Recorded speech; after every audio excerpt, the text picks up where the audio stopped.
दर्शकबिन नवलपरासीमा 45 जना बोकेर हिँडेको बस यस्तो पानीको बीच भागमा फसिरहेको छ। मानिसहरू गाडीमाथि बसेर चिल्लाइरहेका छन्, कराइरहेका छन्, हामीलाई बचाउनुस् भनिरहेका छन्। तर पानीको बहाव चाहिँ एकदमै धेरै बढिरहेको छ। दर्शकबिन हाम्रो देश नेपालमा के भइरहेको छ हेर्नुस् त यो भिडियो।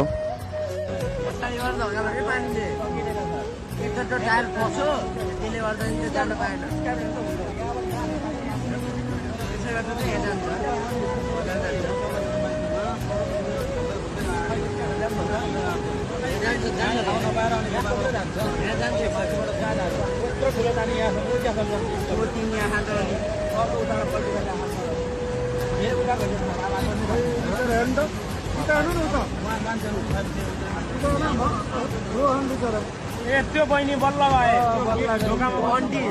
आन्टीले बचाएको त्यो बहिनीलाई धन्यवाद गर्नुपर्छ।